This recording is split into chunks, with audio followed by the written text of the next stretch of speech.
খুব সহজেই বাড়িতে তোমরা বানিয়ে ফেলতে পারো অরেঞ্জ জ্যাম। তার জন্য লাগবে 5টা কমলা লেবু। আমি যেভাবে করেছি সেইভাবেই তোমাদেরকে বলছি। 5টা কমলা লেবু নিয়ে নিয়েছি, সেগুলোকে ভালো করে আমি ছাড়িয়ে নিচ্ছি। ছাড়িয়ে নেওয়ার পরে এবার আমি কমলা লেবুর থেকে সব বীজগুলো বের করে নেব, কারণ বীজ থাকলে তেতো হয়ে যাবে জ্যামটা, সেই কারণে বীজ। এবং আমি কোয়ার সাথে লাগানো যে সাদা অংশটা সেটাকেও আমি বাদ দিয়ে দিচ্ছি। তারপরে আমি একটা চামচের সাহায্যে সব কমলা লেবুগুলো এইভাবে চেপে চেপে রসগুলো আমি বের করে নিচ্ছি। অনেকে চাইলে এটা ব্লেন্ডারেও দিতে পারো।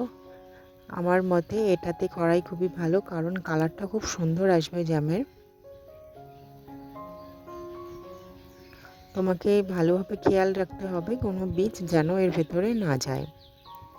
বীজ গেলেই ভীষণ তেতো লাগবে, পুরো খাবারটাই নষ্ট হয়ে যাবে।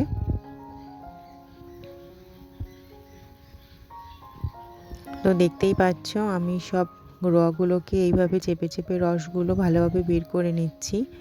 বের করে নেওয়ার পরে আমি একটা সাদা নেট দিয়ে দিয়েছি একটা কাচের বাটির ওপরে। এবার আমি কি করব, শুধুমাত্র আমরা রসটাই ছেঁকে নিয়ে নেব। তার জন্য আমি এটাকে এইভাবে দিয়ে দিচ্ছি।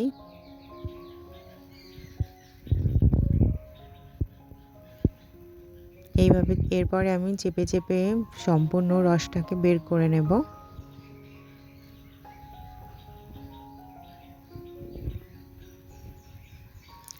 সেম প্রসেসে আমি সবটুকুনি করে নিয়েছি। করে নেওয়ার পরে অরেঞ্জ ফ্লেভারটা যাতে ভালো আসে, আমি খোলার ওপর থেকে একটু ঘষে ব্লেন্ডার দিয়ে এরকমভাবে ঘষে ঘষে একটু নিয়ে নিয়েছি। তোমরা চাইলে অরেঞ্জ এসেন্সও ইউজ করতে পারো।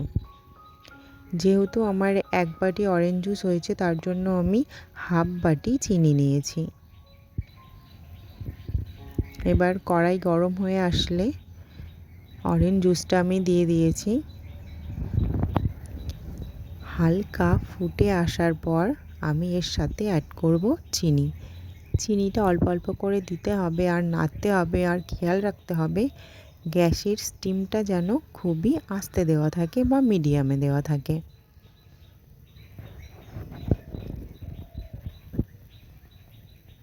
দেখতেই পাচ্ছ ভালো ফুটে এসেছে। তো তারপরে আমি আস্তে আস্তে চিনি অ্যাড করে দিয়েছি।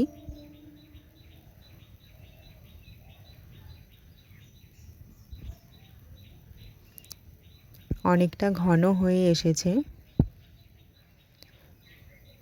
খুন্তি দিয়ে এরকমভাবে নেড়েই যেতে হবে। অনেকটা ঘন হয়ে এসেছে, আর একটু হবে।